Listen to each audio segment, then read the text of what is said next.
Welcome to your annual or your weekly meeting of Toolaholics Anonymous. I am Tools with Souls. My name is Robert, and I am a bona fide certified, not only YouTube certified master auto technician, but I am a real toolaholic. As a matter of fact, I am retired from doing field work. Now, in my retirement, I have purchased so many tools. As a matter of fact, I picked up like 5, 6 tools this week. 2 of them sent to me. The other 4 I purchased on my own. And we're going to talk about those tools a little bit. Hello, Joshua Wilson, Texas Southpaw, Adam Mendoza. How you all doing? I hope you're all doing well. Happy Mother's Day to any of the women out there that are listening to this that can hear the sound of my screechy voice. I apologize to you. This is really the way I talk. I'm a certified YouTube's University undergraduate. Well, congratulations, Jeremy.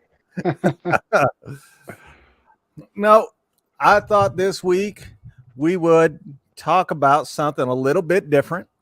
And what that something is we're going to talk about building a community and the hate that comes from that.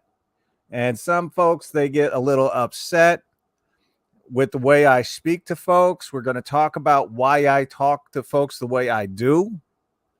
And we're going to get some of your feedback. But before we get into all of that, hello, sir. How are you today? Man, I'm pretty good actually. Didn't do nothing this weekend. Your mouth. I didn't do nothing this weekend. And it was good. Jackass. Hold on. You're still all the way up. Yeah. No, we should be good now. Look at this. You're retired. So weekend off, yeah. Technically, I'm not retired. I am. Yeah. What's up, friend? It's been a while. Glad to see you back. I don't turn tools near as much as I used to, but far from retired. Hey, Red. Yeah. Actually, matter of fact, sometimes I got to get in there and show these electricians how to do it. So the other day, I was hoping to drive a ground rod, grab that 5-pound 2-handed sledgehammer, and I knocked that sucker down. It was sticking out about this much. I was like, "Are you done?" And he's like, "For now." And I'm like, "Give me that thing." So finished it off, and then a lot of people don't know, but there's a trick. You can drive a ground rod with just water. Yeah. Just a water bottle even. And you just keep pulling up and down and go back down deeper and pull it up, and you can get that more than halfway down before you even have to start swinging anything. It's true. So, and then to bury the wire, there's a trick where you just hit it with your beating screwdriver with a pair of Kleins. Sinks right down in the ground. It's gone. You could drive a ground rod with an SDS too. That's true. That is true. You can. It's funny. I know you saw my short earlier, but there's another channel who is desperately trying to get some attention for himself by saying that just because I am retired, I should not be able to provide my opinion on tools any longer because it hurts his feelings. Well, to that I say, I don't really care if I hurt your feelings. Right. Here's the idea. You've got a channel. You've had those tools sitting in your house somewhere for the last 5-6 months, and you ain't touched them. So open up the box, charge those batteries up real nice, shove them straight up your candy ass, and prove me wrong. Yeah. If you can. If you can. Everybody knows. Shut up. Go. Sorry, I'm done now. Everybody knows that once you retire, you forget everything you've ever done. Yeah. And it doesn't matter how many years that you did something. All that experience is actually negative. because Yes. the best experience comes from watching YouTube videos on people that put their handles in their tool bags, which is like one handle hanging out. That Yeah. way, when you grab you grab the pair of clines or something, you grab it by the nose of it. Yeah. So then you got to flip it around and then hand it to the other hand. Yeah. That way, because you get paid by the hour, I guess. Yes. Yeah. That's that's funny because I hello you boy, Renegades. I want to make sure I acknowledge you. And if you guys see dudes like Kansas Handy here, how he's got that little red or green S or whatever it is, the star on your screen, that means they are I gotta get a channel hat on. members. That means they are channel members. These are folks that we like to make sure that we acknowledge early and often. We appreciate them. So we highlight every single one of their comments as we go. Just because they're telling YouTube that they support this channel so much that they are willing to pay a small fee. It starts out at $1.99 and goes up to $10. So it's not like we're going to make it rich on this stuff, but it does let YouTube know that they really support our channel and they want what's best for us. They want to see us continue to grow and be successful. So we appreciate them. That's why we give them the extra shout out, just like this. We love our stars. I love having stars. I learned all my electric work from some guy on YouTube, Tools and Tactics or something like that. That's Fools and Factories. It sounds like someone is jealous. It does sound like someone is jealous. Yeah. Well, the thing is, this particular YouTuber started a couple of years before I did. They have 1/3 the success. So I understand where they're coming from, but when I was not getting to where I wanted to be, I looked at what I was doing and thought, how could I do it better? I never looked at someone else and said, oh, I gotta whine and complain about what they're doing, because it doesn't make any sense. I heard he mails electric certification once you saw. He does. So that's the way I did it, and I think I've been fairly successful with it. Now this week, as I was saying, I picked up a bunch of new tools. First of all, Joshua Wilson sent me this 6-port sequential charger from Rigid, which awesome. Thank you so much. That thing is so beautiful. It's sexy. I love it. He also sent me the 2953, the Gen 4 Milwaukee impact driver. I'm really looking forward to putting that thing to work. I was going to do it tonight, but it'll probably be at about 3 weeks where I'll do it live and really test her out. I picked up the Rigid Octane 3¼ planer, which I'm Nice. that's for some projects we're going to be doing on this channel this summer, doing family projects that we can show folks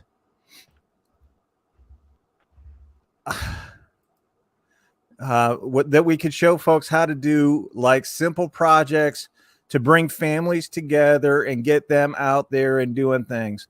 So I'm really looking forward to using that. I don't need it, but it was a want, and it's something I was going to do. And then I picked up, oh my goodness, I picked up another tool. Like I said, I know I got some new blades for my cutoff tool, my little Rigid cutoff tool that I plan on using. I'm going to show people that you can cut a bunch of different materials that you're not really thinking of with a cutoff tool to make it more valuable. Something that I really think that a lot more people should have it in their tool bag. Not enough people do, and it's handy. They use an oscillating tool when an oscillating tool isn't always the right tool for the job, and a cutoff tool would be much better. Yeah. So we're going to do that. Let's build an 80 by 80 shed. I do have to build a studio. I don't know if I'll be doing it this year or next, but I will be doing that myself. No help needed. I'm retired, so I may have forgotten how to measure 16 inches. Right.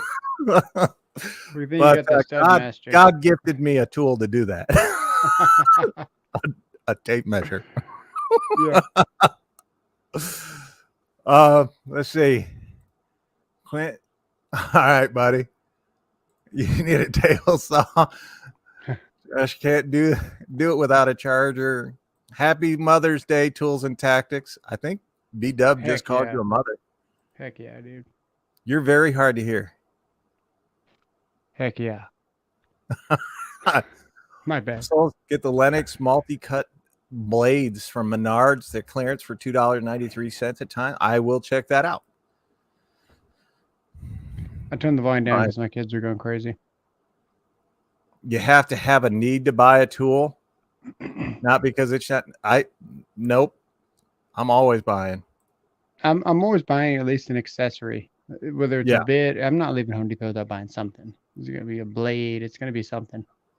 Oh, I did get this too. Does that flip? It sounds as crappy. It sounds as crappy in real life as it does here. That's just a standard drill. That doesn't have the flip one. No, I That's can buy the terrible. flip one. I can buy the flip one. You really do have a problem. Yeah. You bought that piece of junk just because it made drill noises and looked like a drill. Sorry, sir. Impact terrible. Nation Tools. So there, we want to help a couple of guys out while we have the platform and we have people in here. Kansas Tools, Renegades Garage, Impact Nation Tools. All three of these dudes are good folks. It's easy to support them, and we do. We absolutely love to support those guys and shout them out whenever we can because they're worth it. Yeah. There. Check out all three. If you're retired, you can't own a tape measure. Surrender that. A two-story. Actually, you know what's funny is it doesn't actually take a whole lot of time to build a two-story house. It takes manpower, obviously, but it doesn't take a whole lot. I mean, you have to know where your king joists are going to go. You have to plan it out. But once you plan it out, the actual physical work of it doesn't take a whole lot. Like, you can do it. So I won't be doing that, but I will be building like a little studio with a separator for my lawnmower, because I'm going to get my lawnmower out of the garage.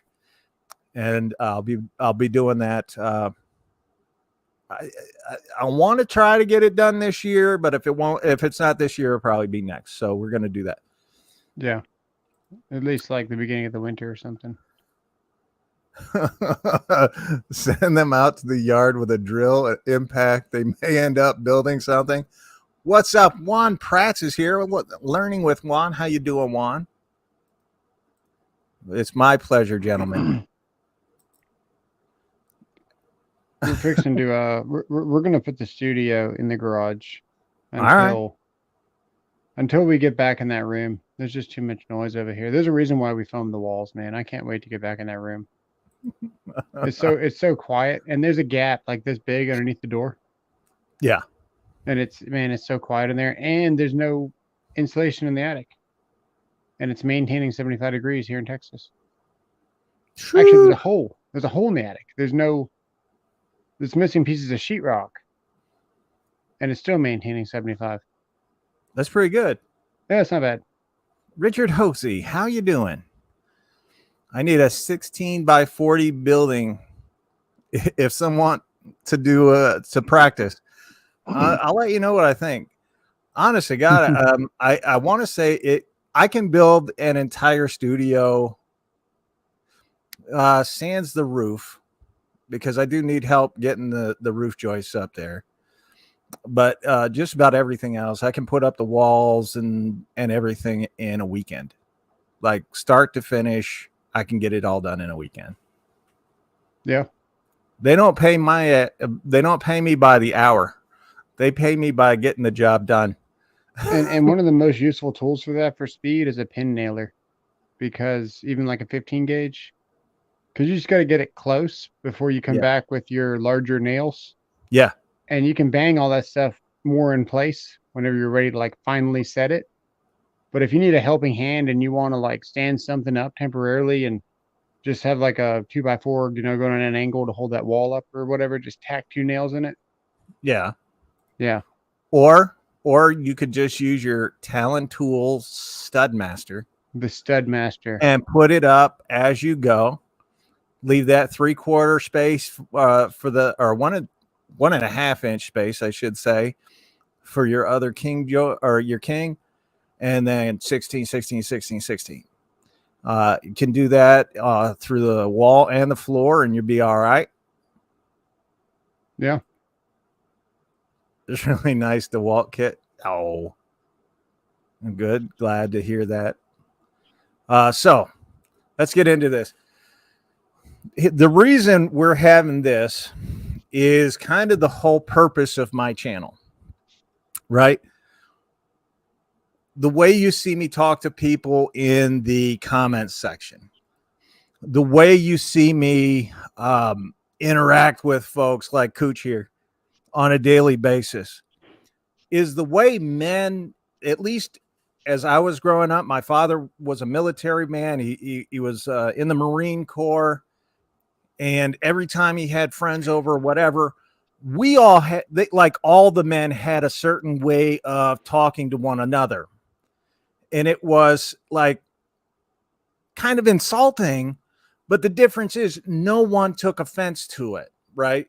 So like calling somebody princess or whatever, that's just normal talk. That's actually pretty mild.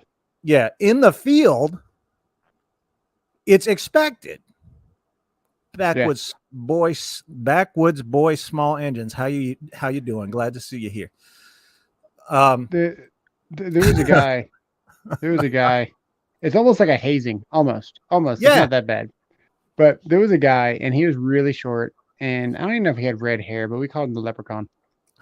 And one day I bought a box of Lucky Charms to work, just to jack with him. The foreman would say, if you go to the restroom, don't fall in. If you're banging your wife, don't fall in. You name it, dude. Like that's just the way it is on the job site. There's no. It's not even being mean. Like you don't actually hate the person. You feel no way about it. You just as you're passing by, you're like, really? Talk close to this mic. Okay. No. You're good. Dr. Left Hand Thread is here. This is another good channel here on YouTube. Another good guy. If you've got any questions about batteries, that's the dude to go see. Milwaukee, DeWalt, the Rainbow one, any of them. Go see his channel. He's probably got a repair video or a teardown video on it. Yeah, he can fix all the Rainbow tools. It's pretty impressive, actually. Yes. But it's necessary because they keep breaking. Like that's all you ever see that's broken on his channel. Yet all your comments say Makita lasts forever. But then when you go to Dr. Left Hand Thread's channel, all he's ever fixing is Makita. It's kind of strange. I just thought that was strange. It is kind of strange. Thoughts on installing a mini split for the garage? I can do the work, but wanted to get the pros and cons. I believe someone here is HVAC and can let me know. Mini splits for me, I prefer something that'll do more of the whole house.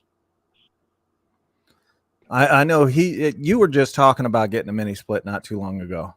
Yeah, the problem is for me, they're great. They're great. They're getting better and better. A 20 amp circuit,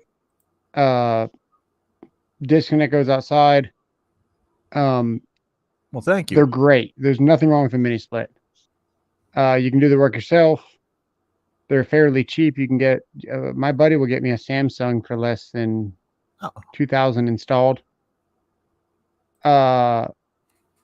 Nothing wrong with it. My problem is I've got a 4-ton system in my house, and I counted for extra square footage, and it didn't Yeah. make sense not to use it. That was my problem. I really wanted a mini split, but it's like, dude, I'm already running the fan.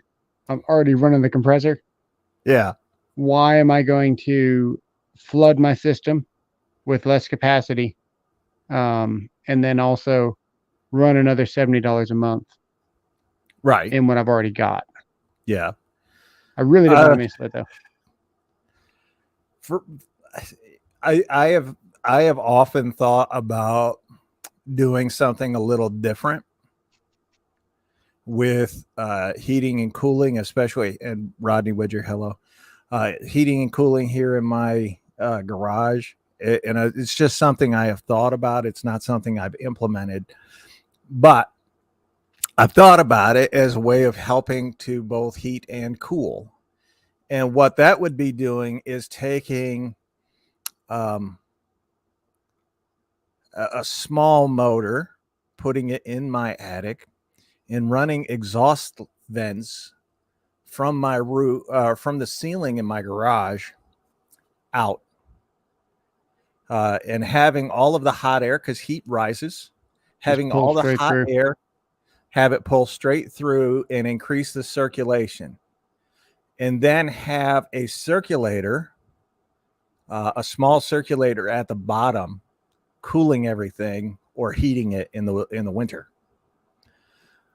It's so I don't know how many of you guys know this about air conditioning and how it all started. It was actually a doctor, I believe he was from the state of Missouri, where I am now, working in a hospital. And in the summers here in Missouri, it gets ball soup hot. If you don't know what that means, you sweat so much you make a nut soup in your shorts. Anyway, bada bing. He it would get so hot in the hospital that he was working at, it made the patients uncomfortable, and the nurses and whatnot didn't want to do that. They didn't want to work in that environment. Well, they had ceiling fans up at the top. Well, he took boxes of ice and attached them to the ceiling, and as the air cooled, or as the ice melted and the vapor would start coming out over the top of the box, it would get into the fan and it would force the air down. That was the first kind of air conditioner here in the United States. The US, we developed it. All right. So proud to be an American. Happy Mother's Day. Anyway, but that's the way the whole thing started. But it was because heat rose. He knew that heat would rise. It would melt the ice, and the heavier, colder air would come out of that box and go down, cooling the air around him. When, like my house, all of the vents and stuff are in the floor. Most people's are as well. But if we wanted a more efficient system for cooling, they would be higher. Right. And you would cool from the top down. So that's what I retired. I probably forgot a lot of this stuff. Like, understandable. Yeah. Yeah. Everything I ever learned stopped I forgot the moment I retired. That was just the way it was. Well, you've kind of gone back to work and then retired again. So, like, did you forget, like, you just had to restart the whole thing? That's why you had to quit again, right? You just forgot everything. Yeah, I couldn't do it. It's rough. Yeah, the mini splits are good. They're talking about Mr. Cool, and they're not a scam.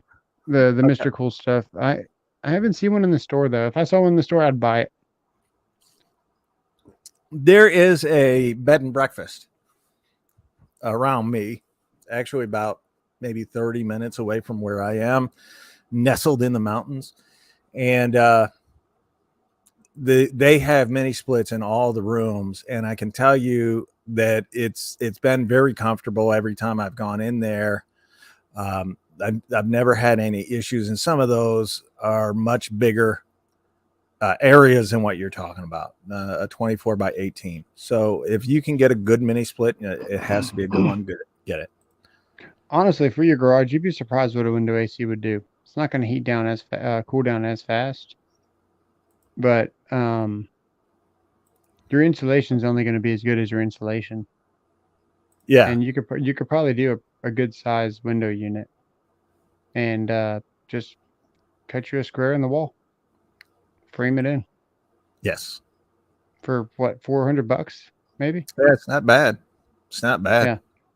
And then if it's a 240, at your panel, you take the neutral off. You take the neutral off of the plug on that side. You go buy a 240 volt plug. Put the white as one of the hots. Put some tape on it. Put some tape on the white wire. Put it on a double pole breaker. You got yourself a 240 volt circuit. Yeah.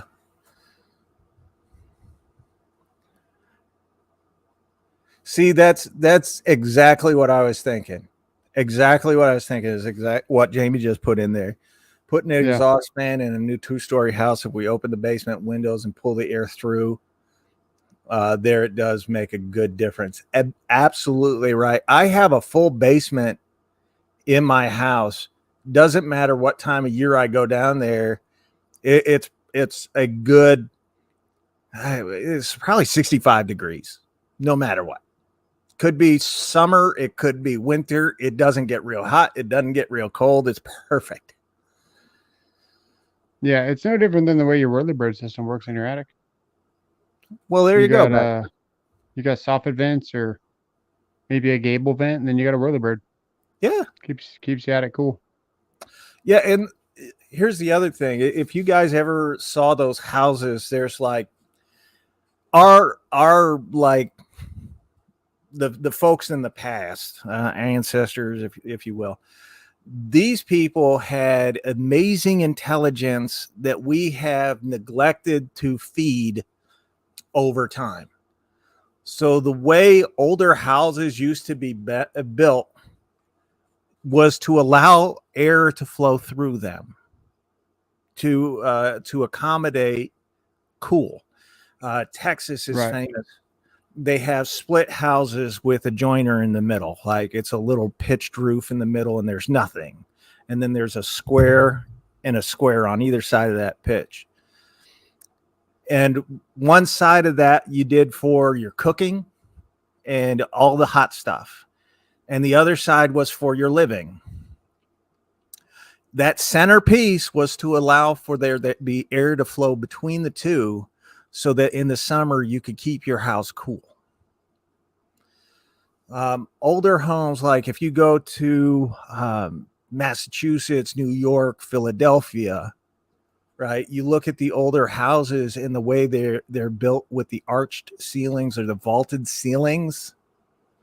That was to allow there to be more heat on the upstairs, which is the living quarters, because it would trap the heat in that vault and it would allow for the heat to be dissipated through the house easier in the winter time, which is why you always had a big fireplace downstairs. And they used to have like different kinds of adaptations like that. It's just one of those things that you really you never think about today because we've got so many accommodations for ourselves. You know, we've got central heating and air, we've got all the luxuries and whatnot. But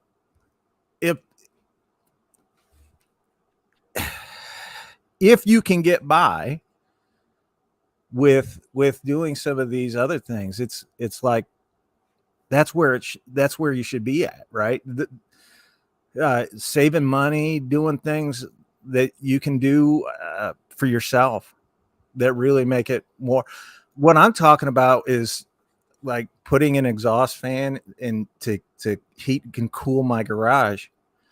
That literally can be done for a few $100s, and it takes only a couple of bucks a month to run because I don't need a huge horsepower engine to do it or a big motor like I would for central heating and air. That makes sense to you? Yep. I actually got rid of my attic fan. They did something interesting with my attic fan. they didn't vent it out of the house. So they just pulled it into the attic and there was nothing. Like we had to add the whirly birds and everything. So whenever I needed an attic access, we just took that whole spot for the fan. And then a portion of it for the return air. Yeah. So, anyway, so how to build a community through hate? You don't. That's the simple fact of the matter. You cannot build a community through hate, but you can build a community through guys talking like guys, men being allowed to be men. Unfortunately, we don't really let that happen very much anymore, and it's something that we all need as men. It actually is better for us to have that outlet than to deny who we are and what we do. Do you agree with that? Or do you want to stay silent so it doesn't hurt you? Yeah. No, I mean, yeah. I don't want to get you canceled. Yeah, I agree. Well, it's not about getting canceled. And that's the thing. Like, I personally think that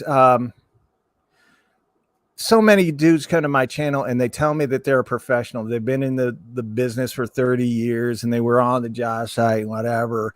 And then the minute I tell them, like, all right, ma'am, or hey, princess, or whatever, they get all upset and they start crying and telling me I'm mean and whatnot. And I'm like, look, you just exposing yourself to having never stepped foot on the job site.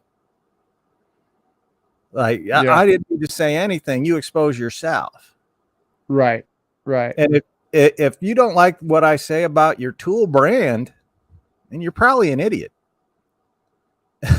I mean, first off, they start by attacking you. Like, nobody really attacks anybody in the real world, except for internet trolls and absolutely prissy princesses that get their feelings hurt online. Yeah. Yeah. We just need your whiteboard. Toxic. That's what I'll do. That's what I'll do. Feelings are bad. That's the strategy. Yeah. All right. Sorry, we got off the rails there for a minute. Yeah. Talking about AC heating and cooling and whatnot. That's my fault. I'm guilty of it. I did that to us. It was a member's question, so it's all good. Yeah. You never talk about Hyper Tough positively. Here's what I will say. I will buy Hyper Tough 12 times out of 12 over a Makita because I don't expect a whole lot from Hyper Tough and I expect a lot from Makita and I get about the same results. I would agree with that. That's the thing, man. So whenever like I first started this channel, I still like Makita for the most part, but they had a new 12-volt line out and I went and bought it. And I bought them all. And I tried them out and I was like, not for the money. They're already on sale because no one was buying them. Yeah. And they are like the inventors of ergonomics. And I pushed the bid in the collet and it wasn't even a quick collet. Like, how? And the same thing goes with Flex right now. I'm kind of pissed at Flex because their newest subcompact doesn't have a quick insert. And yeah, that's a deal breaker. I won't be buying that. I won't even be requesting it for free. Don't even care. Jack, if your wife is watching, I know occasionally she does watch, let her know we said Happy Mother's Day. Yeah. And for all you dog owners out there, if you're single and you're a dog owner, Happy Mother's Day.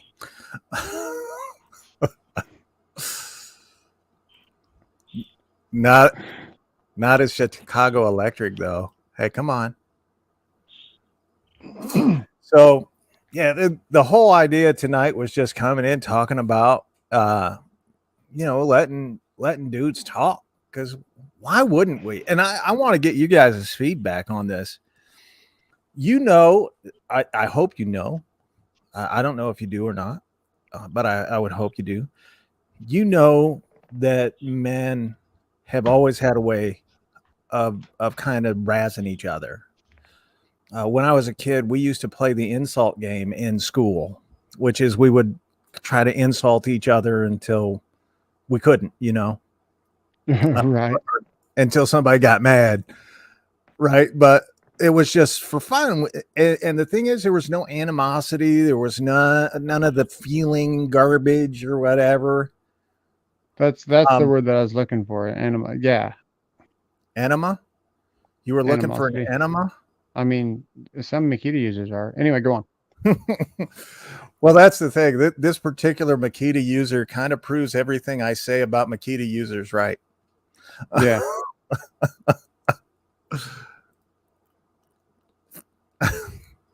So quickly durable. It's not that they're durable. I appreciate that, Jack. Hyper tough sounds like a big yoke. Typically don't exist because the drugs have eaten the muscle mass. Maybe. Say 1,000. If you're not getting shit talked on the job, you're not part of the crew. That is 100% correct.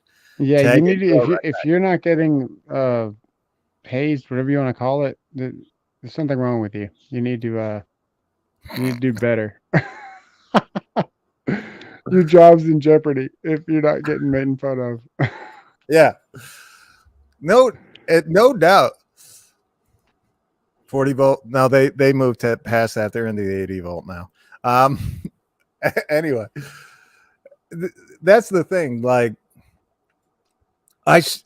you and I talk multiple times a day. Yeah. Do I ever pass up the chance to insult you? No. And then I try right back, but you're too good at it. Repiping a friend's house. Sorry, Panther. Take it easy. I hope you do well. Oh, that was a perfect. He set you right up for repiping his boyfriend. He just called it his house. Hey, maybe it was a girl. I'm giving him the benefit. He literally put the ball on the tee for you. All you have to do is start it. Nope. You're right. I'm ashamed of myself right now. Yeah. But the thing is, like, when I respond to folks, it's like it's on the job site. Like the whole premise of the channel, everything we do, this is a channel for people that have worked the job. Yeah. We all love tools. If you're working in the trades, you have to love tools, or else you're not going to be there. It's just there's no reason to go to the next day. Like, what are you doing? You're just working with the same tools you have for 10 years? No way, dude. I get excited to use a new tool you just bought. That's why you go back to the job site so you can use a new tool. Then the effect wears off. You go buy another new tool and you're like, oh yeah. Next week's going to be awesome because you use this new tool. And then you go buy another one. And then you go buy another. That's what keeps you going back. That's pretty much. Yeah, you're psycho if you just keep coming back just to get paid. That's ridiculous. Yeah. Well, the thing, like, the funny thing is when you're on a job site and somebody gets a new tool, at some point that first day, you guys are going to race them. It's just part of it. It's kind of expected. And you're always trying to one up the last guy. Right. Which is why when Milwaukee comes out with a new tool or DeWalt comes out or, whoever, a lot of the guys are running to get it, especially if you're paying for the tools yourself. If the company's providing it to you, then a lot of them are.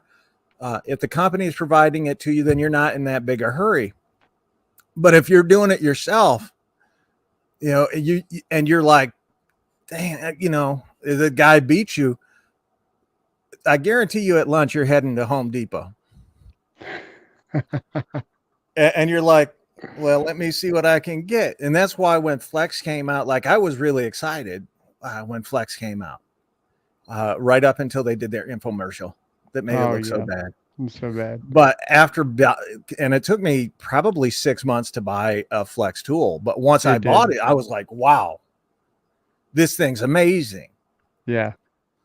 There's so many tools like that. Like if you go, and as much as people like to bash on Ryobi, which I do, if you go from Ryobi to a Milwaukee, or like a Milwaukee Fuel in particular, or you go to the DeWalt Flex Volt or the Flex or the Rigid High Torque, and you use the Ryobi drill and you go to one of those, it ain't the same tool. Right. I'm And trying to think. Rodney asked me what's a good electrician pouch for a homeowner. Hart's got a good one at Walmart, and it ain't gonna break the bank, dude. Are you wanting to put all your tools in it and put it on your hip? And because as a homeowner, it doesn't matter if you're carrying everything on you. As a professional, it's a waste on your back. It's a strain on your back from your probably, let's just go 10 inches above your knee Just to you, 10 Jeremy. inches above your back. You're going to feel the stress when you realize that you're carrying too many tools. Rodney's so short, he ain't got 10 inches between his feet and his back. But as a homeowner, you're going to put you're going to put the tools down, and you're going to grab what you need. So, are you wanting to keep them all in one spot? So you have all like your electrical stuff, or do you have like separate drawers, or what's your situation with that? Because Tough Built makes some of the best stuff out there for like quick pouches, but they Yeah. do not make a good end all be all electrician pouch for all the tools. They almost have one, but they're so bulky and they're so rigid. It's almost like they're just too rigid and bulky to carry around. Yeah. It's just like it's what's that brand that everybody loves? I don't know why. Leather. I've got one. Vito. Vito is too rigid for a real world scenario to carry around all your tools with you and walk across a job site. If you're doing a hospital or something, you got all your tools on you and you never know what task you're going to do. And a foreman could come to you and say, hey, guess what? We're going to do this now. Because that's what being in construction is, just putting out little mini fires everywhere in the job site. It's like, hey, you're going to run pipe here, and you get all your material. You get 30 feet up, and he's like, hey, we need you to run this temporary because these guys knocked this off. So now you need your MC tools. You need this, you need that. You're dropping your couplings, picking up other stuff. So you can't have a Vito bag and be happy in construction. You need those Cordura pouches that flex. Yeah. So it's a hard question. But for a homeowner, I would say it's kind of funny. I've got a video coming out for it very soon. It's actually shaped like a purse. It zips up like a purse. It's got a handle like a purse. It's $40, and Cobalt makes it. Yeah. And I rocked that, except mine wasn't blue. It was CLC made it, and I've still got my CLC one. I think I might have given my good one away, but it's a good bag. Yeah. Well, Vito is great. Like they're well constructed. They're like they have a lot of storage in them, but they're not the end all and be all. Nothing ever is outside of the woman you love and the family that you develop. There ain't nothing in life that is the end all and be all. And if it ain't your wife and it ain't your family, then you're doing it wrong. I'm just going to say that. It ain't your damn car. It ain't your tools. It ain't your house. It's your wife. It's your family. That's the way it is. Yeah, there's millions of electricians that the Vito could be the end all be all, because I've had my Vito for What's up, George? Since they came out, and it's still in the same condition that I bought it in, pretty much. It's good for technicians. It's good for if you have a service truck and you're not walking probably 2 miles up and down 15 flights of stairs every day. It's true. On ladders all the time, all that stuff. So there is a really good, place for it, but everyone's preaching about it on YouTube. Like, you just gotta stop telling everyone this is the best thing, because I know it's really good. It's more quality than anything out there. But what I'd recommend is like a Gatorback or even the Klein or the Milwaukee actually makes a pretty decent electrician tool pouch. I think he's just talking about just a general tool pouch. And, I'm going to be seeing Rod Dabad here fairly shortly. I just haven't told him when, because last time I talked to him, he had basically my entire week planned out for me. Well, don't tell him online where everyone knows we're going to be there. I won't. Occidental leather tool pouches are nice, but they're pricey. Yeah. Yeah. Yeah, those flex too. Form heater tools. Occidental is awesome. Yeah, those flex to your body. They can form. They're rigid enough to. What did I say? Nope. Panther said it. Oh. He handed a new guy a step stool and told him he had to earn his way to a ladder. Hang on. He asked me a question. What did he ask me? What? I miss what Joshua Wilson asked. Me too. Yes, I've been to the man's house. I know where he lives. What's up, Oneida? It's glad to have you here as well. Here it is here. Yeah. You could just make sure there's no addresses. You could just send it to me. I live close enough to Rod Dabad. I can get to him. Literally looks like a purse. Right? But when you open it up, and here's the thing, this is why they need channels like us to actually show you what's in the thing, because man is showing a purse right now. The second picture does not show you what's inside. I'm gonna have to go get it. I'm gonna go get it for you. I'm gonna go get it because it's pretty awesome. You go get it. You go get it. While you're gone, I'm gonna be full screen in here. So yeah, first of all, you guys look for a homeowner. You really don't have to travel the Vito route. You don't have to go super high end because you're not using those tools every day. You're not getting in that bag, whatever. Hart's got an excellent belt. They've got an excellent bag at Walmart. They're relatively cheap. And I mean, you're talking about over $150 or $300 for some of those Vito bags. And the Hart bag holds just as much, but is more geared toward the homeowner, the everyday guy. And those bags are like $40. Doesn't take a genius to figure out where the homeowner should come in. And that's not knocking the homeowner. It's just that guys that are in the professions, that are in the trades, they actually have to use these damn things to make a living.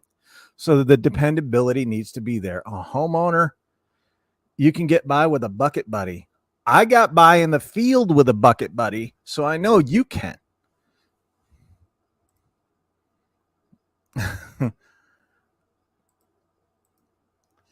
You have hands that fit Makita. Of course, it's a purse tactics. I appreciate that one.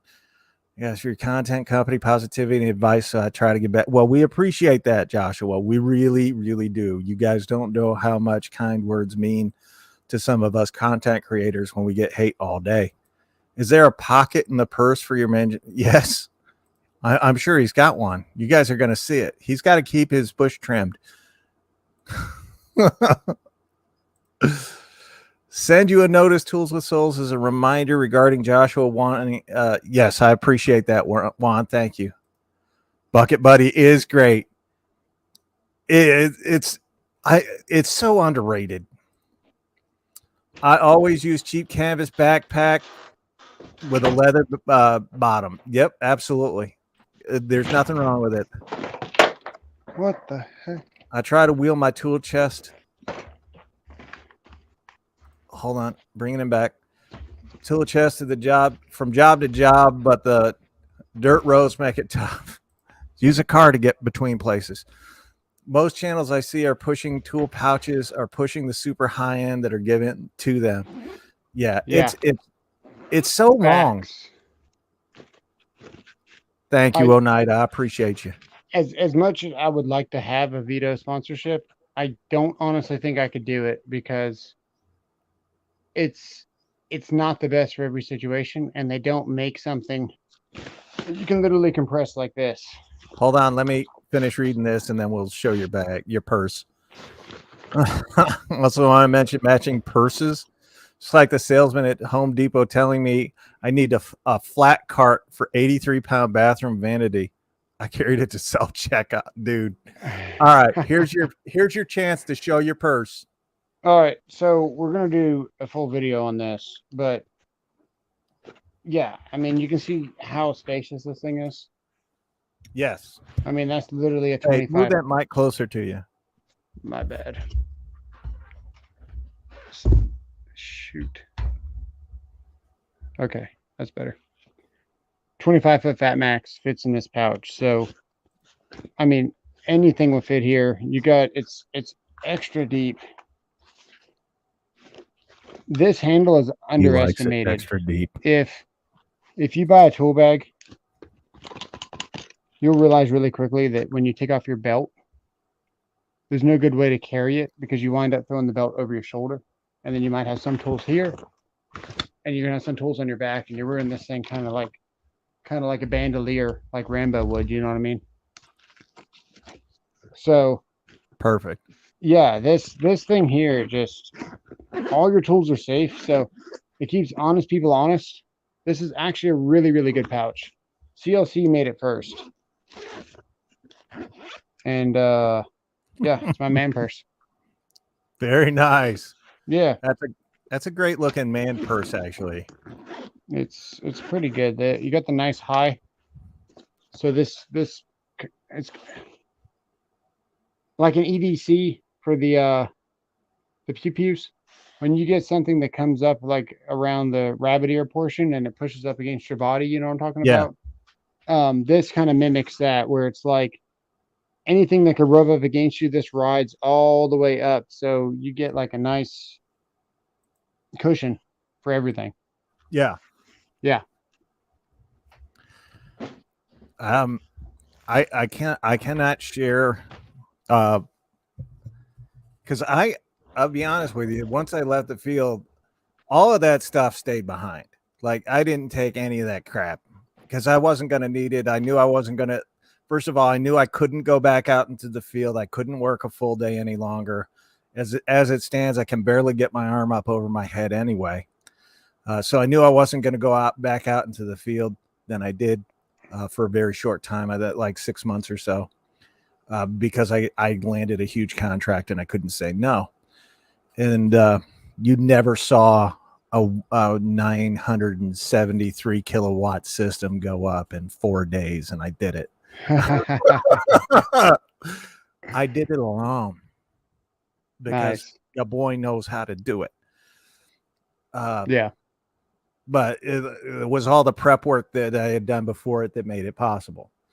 And that's another thing that we forget or often forget, is that not just in videos, but in projects around our house or in the field or whatever, the job starts long before you get there. You're planning it, you're mapping it out, you know exactly what to do. Now, plumbing, like the guys that are going into homes to repair stuff, it's not like that. But anybody that's in new construction or total rebuilds or remodels, they're planning out and they're doing things long before they ever step foot at that place, for lack of a better word. And those guys, like when I was doing it, I knew exactly what I was going to take. I knew exactly how long the job should take.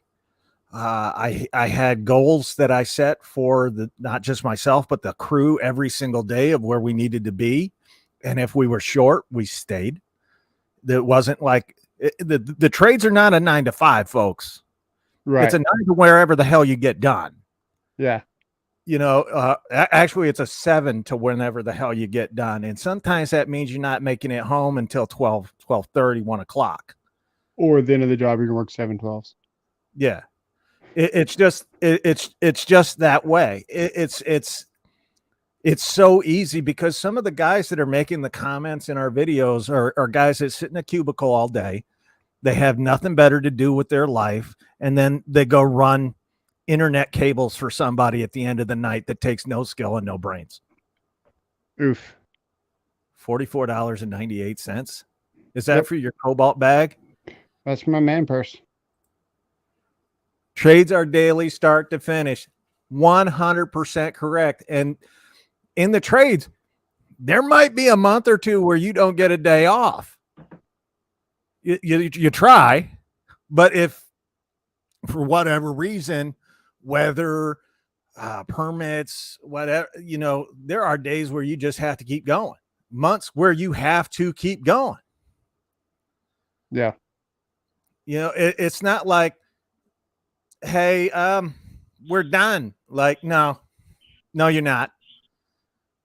You're not done until the job is done.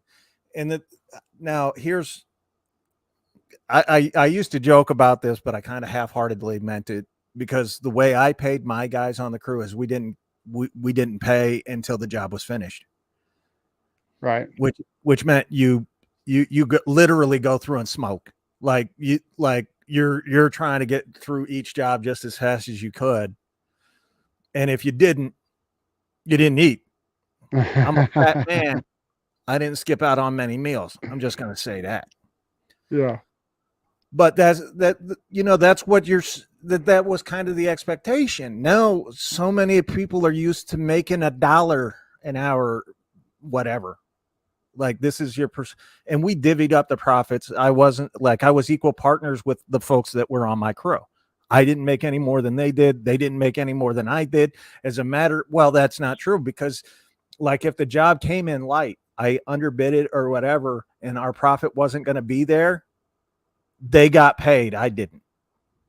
Nice. That's the way we had to do it. Some of the best stuff with starting out, is when you start figuring out to run a job or planning it, and then seeing it all come in place, and then be like, oh, okay, I probably should have ran this conduit first. Now I got to cross this one, let's learn from a mistake next time. But when you actually have passion with what you're doing and you make that accomplishment, you actually get a high when you're doing it. Yes. And that's when when you can look back and you can you feel high while you're looking at the work you did. If you never experienced that, then I don't know what to tell you, man, but almost every day I would look back at what I did. And I mean, I don't like to brag, dude, but my stuff was like awesome. I mean, you're talking aluminum rigid running probably 300 feet out of a gutter or something, and then some pipes are going this way, sometimes you're going this way. You got to start off with Myers hub, you spin that thing in, and when you walk into that whatever plant it is, you can see all that conduit no matter where you're standing in that plant, even though it's the size of Walmart. Yeah. So all your conduit better be straight. There's no hiding anything. Everything's got to be planned. You got to know where it's going.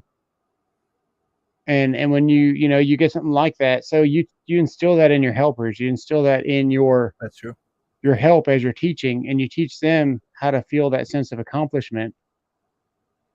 And that sense of accomplishment is what drives you for the rest of your career. And then you got to teach somebody else that. And that's gone nowadays. Hey, cameraman, be careful. Always check the wires before you do anything. Even if you turn the breaker off or think you turn the breaker off, always check to make sure you got the hots. You want to be careful. You want to be safe, dude. This may save a life. So electrical light in the line, single plug essential switches. There's another thing Impact Nation just brought up. He had a guy working with him last summer to pour a couple of basements, and the dude asked him what time lunch was. I will say this, as someone that was both the foreman on the job site and the owner of the company, if you came up to me and you asked me what time lunch was, I'd send you on a permanent one. Yeah. I would be like, your lunch starts right now. Get off my job site. Because that's somebody that's telling me they care more about themselves than the job. Does that make sense to you? It does. I'm also trying to figure out what yeah, absolutely, man. You gotta, if you're already worried about what we're gonna be doing before we're even done it, and we're not even halfway done and you're already asking what the next step is, you're obviously not paying attention to what the flip we're doing right now.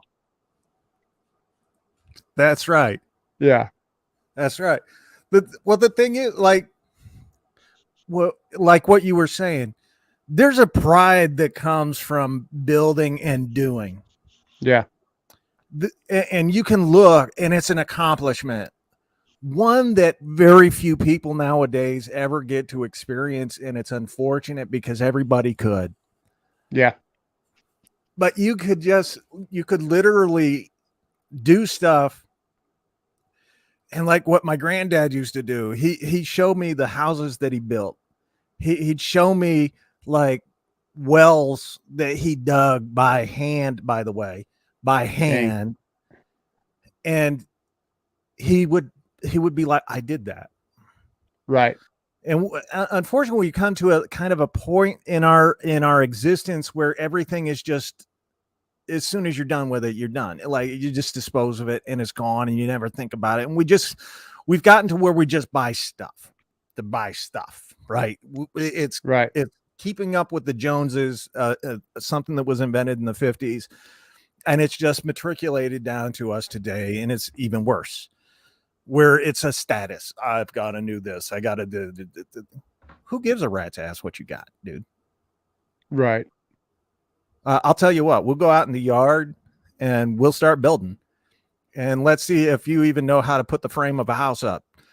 Let's see if you know how to run wire from room to room. Let's see if you can run the plumbing. We bought a house in 1993, actually 1992 in Western New York, where my brother still lives today. It had a well on it, and all of the plumbing lines and everything to the house had been destroyed. The house had sat empty for some time. As a matter of fact, the people that owned the house before we moved into it used it as a dog kennel, and they never cleaned it. So it needed all new carpets, walls, doors, plumbing, everything. Now we got it for a song. We were poor. That's the type of things that we had to buy.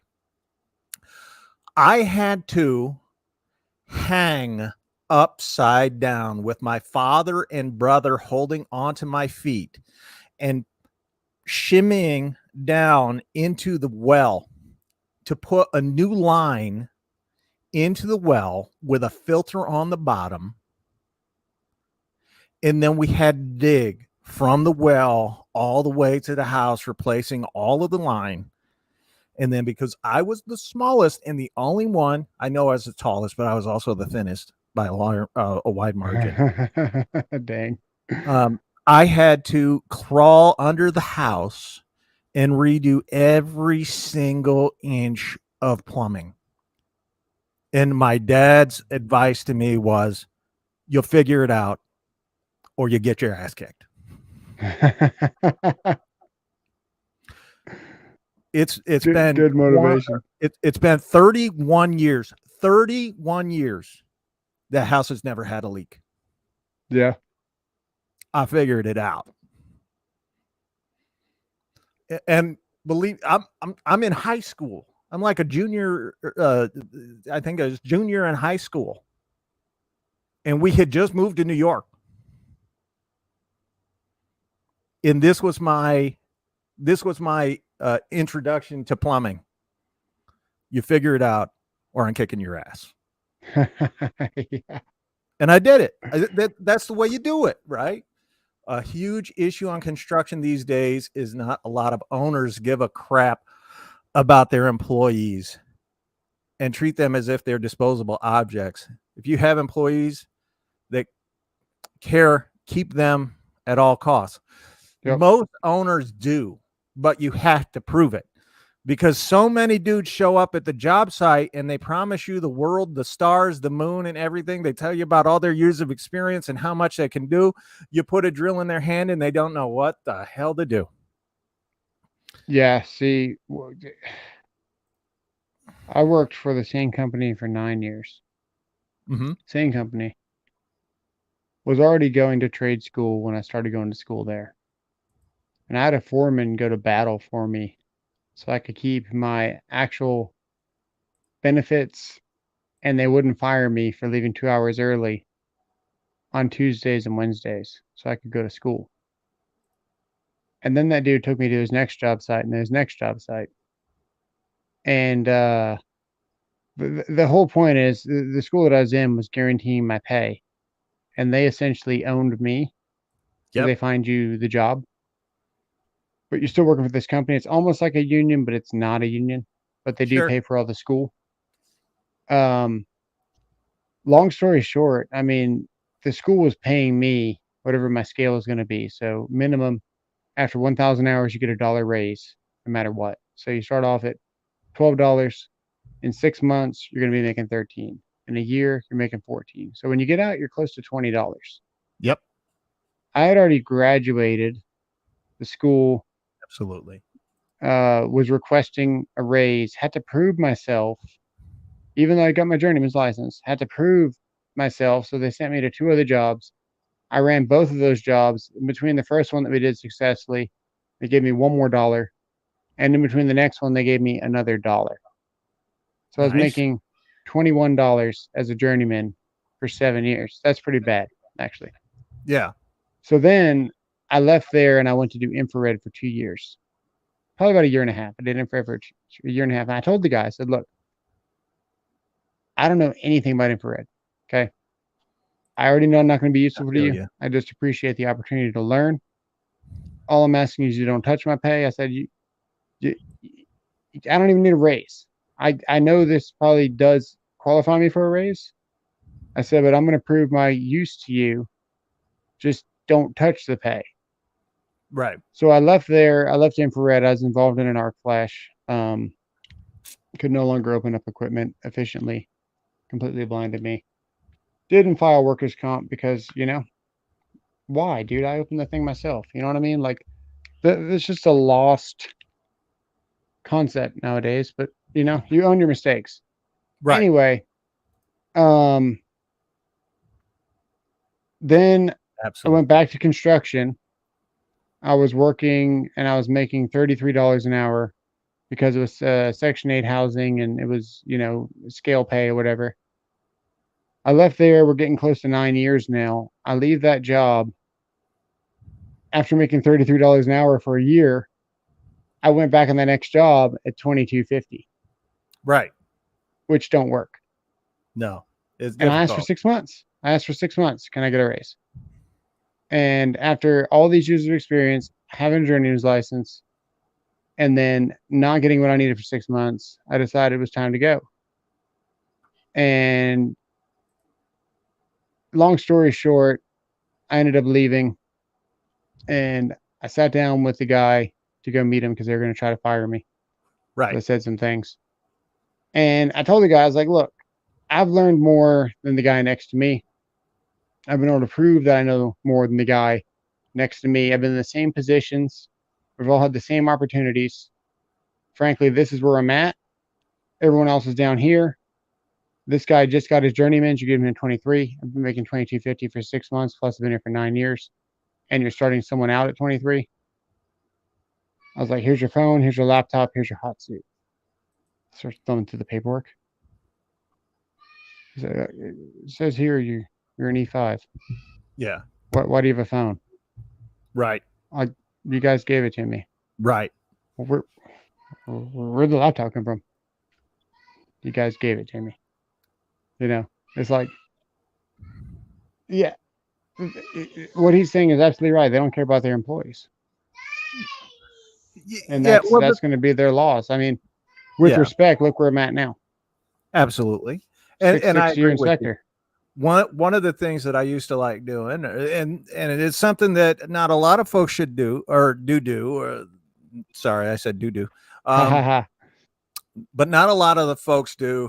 I used to go to high schools, and in particular the vocational schools like BOCES in New York. I don't know what it's called out here in Missouri, but it's a vocational school for high schoolers.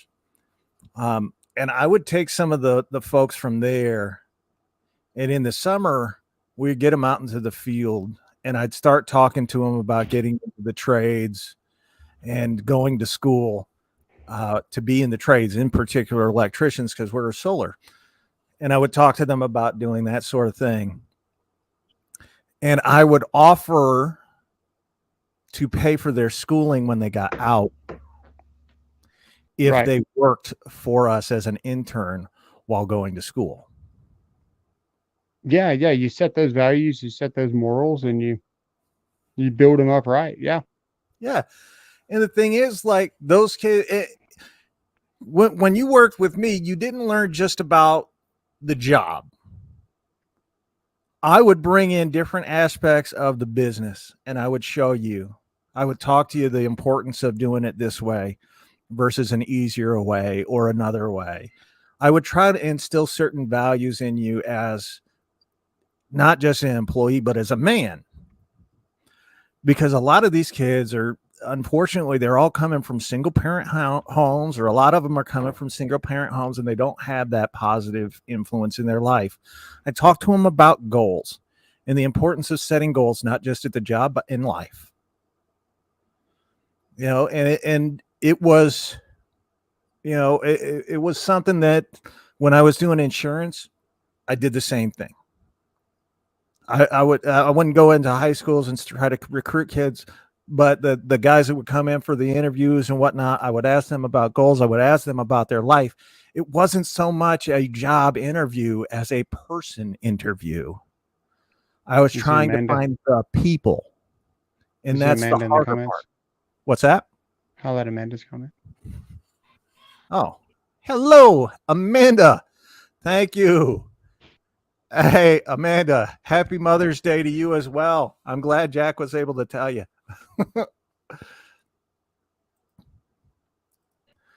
Yeah, saying here, I work for a company that treats their employees as well as can be expected, not planning on going anywhere anytime soon. That's perfect. Let me go check on my 2-year-old.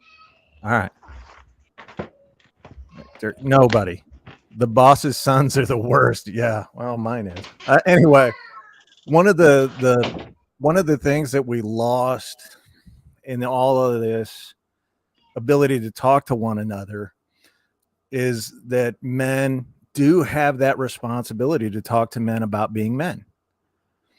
We have to pass on the, look at that freaking mosquito behind me. That thing's huge. Anyway, we have to talk to young people about the importance of being men and what that truly means, because a lot of them are growing up in households where there just isn't that setting. A lot of them, and my own mistakes included, but a lot of the kids that are growing up today, single parent households, they're already behind the 8 ball. They're already going to struggle, and they don't have that influence in their life saying, hey, your friends are the people that build you up. If your friends are not building you up, they're not your friends. It's one of the messages I used to send to people, showing them how to, just as Joshua put it, be self-sufficient and adapt. Something we don't do anymore as people. We don't teach kids how to adapt to their environment and the expectations and the roles that we play as men, the protectors and the builders. And unfortunately, I wish we did. Yeah. What are you doing, Scooby-Doo? Oh, just playing Dad. It's fun. You should try it. Talking life, yeah. Yeah, it's the thing. Those are the, like, my dad kind of taught me through punishment. Like, he was definitely a stick before the carrot kind of guy. He used to teach me the ways not to do it by me watching him do it. Yeah. You know, and like knowing that my dad wasn't the handiest dude, didn't know how to work a tool if his life depended on it, but it somehow always got the job done. That's the way the environment I grew up in and I watched. And then as I became older and more fluent and more capable with tools, and I was able to do things that he never dreamed of,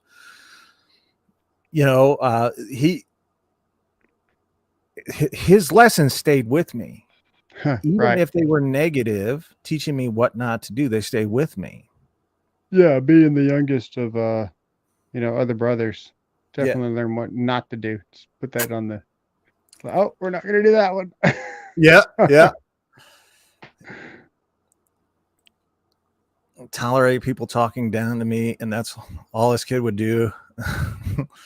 How am I watching? Well, that's the thing. Like, if you're out in the field, if you're out there on the job, you got to give and get. Yeah.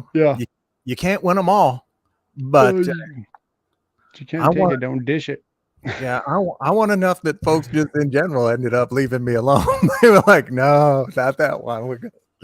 Like they take their jabs every once in a while, but for the most part, they were like, if you say something to him, he's gonna come back worse. Right. So I take great pride in that, by the way. But that's like with life, what we have to do. We all get to a point in our life where we understand our time to do is gone. Yeah. But our time to teach is never done. Right. So like me, I have a problem with my shoulders. I got hit by a car. I got crushed. I went from 6'6" to 6'4" in a day. I had to reteach myself how to walk twice. Yeah. And at no point in any of that did anybody say we can do it for you. Right. When I had tumors, no, as a matter of fact, nobody thought I would live, and let alone thrive. When I was diagnosed with Alzheimer's, I was basically told it's over. Even working a job was creepy because they didn't like talking to the dude with Alzheimer's because I might forget things. But my ability to teach people the craft of communication, the craft of how to do things with your hands never stopped. Yeah. My responsibility to those same people never stopped. What you have to do is know when is your time to do those things. Some people aren't ready to hear the message, so you can't give it to them. And some people aren't ready to learn. You have to let them come to it. Yep. As a man, as a business owner, as a whatever, this is something that you have to know yourself, because ain't nobody going to teach you. Only through their actions and having learned from older men. There you go. That's our message. Yeah. Be a good worker because he doesn't want to train. Yeah. Had me running the company while he finished until he felt like micromanaging, narcissistic. Had to quit after 6 years. My personality hinders new work. I understand, Austin, and glad to see you there. There's two ways to look at that. There's two ways to look at that. That can look as that sucks, but I bet you learned a lot while you were forced in that position. And now you're more prepared to do something on your own. And your next job, you had more confidence and you had. I always take the good with the bad. I was, there's always something positive out of something. That does suck. I can kind of relate to that. But my issue was that I wanted to learn. I really wanted to learn. It was my first job running by myself. Yep. I don't want to talk badly about this foreman, man, because I love the guy. So I'm not going to. But he was ordering a lot of the material and I was doing a lot of the work and I was doing a lot of the planning. But without him, I wouldn't. Without him doing less, I wouldn't be where I'm at now, hands down. Yeah. Yeah, there's a lot to it. I there's a saying: leaders aren't born; they're bred. Yeah, It's a military thing. Um, everybody comes in; they're the same. You treat them all the same, and it ain't right. It ain't good. Maybe in today's modern military, you're friendly with them. I don't know. I ain't in the military. yeah, But back in the day, it used to be pretty brutal. They would say some ungodly stuff to you. Just watch Full Metal Jacket. A gunnery sergeant, our elite army was an actual DI back in the Corps, and some of that stuff is exactly what he used to say to folks went back in the 60s and 50s when he was doing it. And you treated everybody that way. You broke them down. And this is something that still works for folks today. It's not an approach we all take or should take, but it does work. You break them down. You get people down to their base level, then you build up. You got to get them down to a foundation, and then you can build up. It's just like building a house. You have to have the foundation done before you do any damn thing. Unfortunately, you got to have that will. You got to figure out if someone's going to keep going and when are they going to stop. And Right. are you going to wake up at 6 a.m. every day, 5 a.m. every day, drive through an hour of traffic, get there, and then go hang out in a negative 40-degree freezer for a year, and then go on a job site where on a high rise where it's 110 degrees outside in the summer. You gotta. There has to be a little bit of hazing for things to work out. That's Yeah. just the way it is. You have to talk crap to people in the field. You have to talk crap to people in that situation. You have to mentally prepare them for the nightmare that you're going to be living, because it's not fun doing this stuff. Yes. It sucks, but someone's got to do it. Yeah, Impact Nation. He might still be here. I don't know if he is. I haven't seen him comment here in a little bit. But Impact Nation, something I said to him when he was on this show a year ago, and that was, as you get older, you're always finding your replacement so you can move up. You're grooming people so that you can go on to bigger and better things, and you can pass those responsibilities on to other folks. Because our bodies, especially if you work in the field, our bodies are not equipped to do this all the time. Shoulders, knees, hip, joint, neck, back, all of them are going to be messed up when you're older if you spent time in the field. Sorry. All of them. Doesn't matter what field you go into. Arthritis is a real thing. You won't be able to hold a hammer as tightly as you used to. You won't be able to do things the way you did in your 20s. But I broke my foot in half 5 different times. Yeah. It's not really in half if you break it in 5 different places, though. As you move up, you're always looking for that next guy that can come in and do that work, so that when you're young, you work with your back. When you're old, you work with your brain. Yeah. And if you're not doing that, you're in for a whole lot of agony as you get older. And I appreciate you, Austin. I'm not trying to knock you or say anything. I've been reading what you're saying, and I'm agreeing with you. Yep. But there are other people I want to acknowledge as we go on, and I just want to make sure that I got to you. It sucks that you had a boss like that. Yeah. It sucks that you tried to do it yourself and you failed.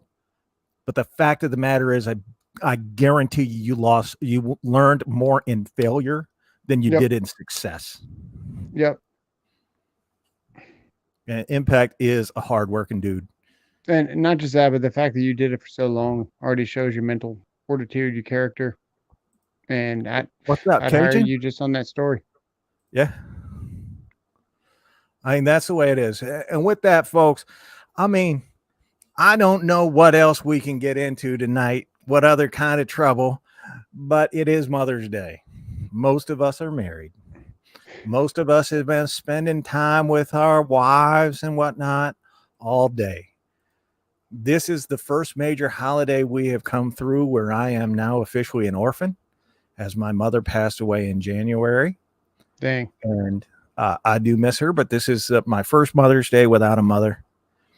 And I got to be honest with you. I thought it would be harder, but in the end, she's in a much better place. Just as you guys should be. You shouldn't be out here hanging out with two old dudes. Well, one old dude and one middle-aged dude. So for the haters out there, the guys that think they have to make hay by saying I because I'm retired, I shouldn't be talking about tools. Well, you take your tools that are still in the box 6 months later, you turn them sons of bitches sideways, you shine them up real nice and shove them straight up your candy ass. And don't forget, for all you Makita guys out there, blow them like you know them. We'll see you next Sunday.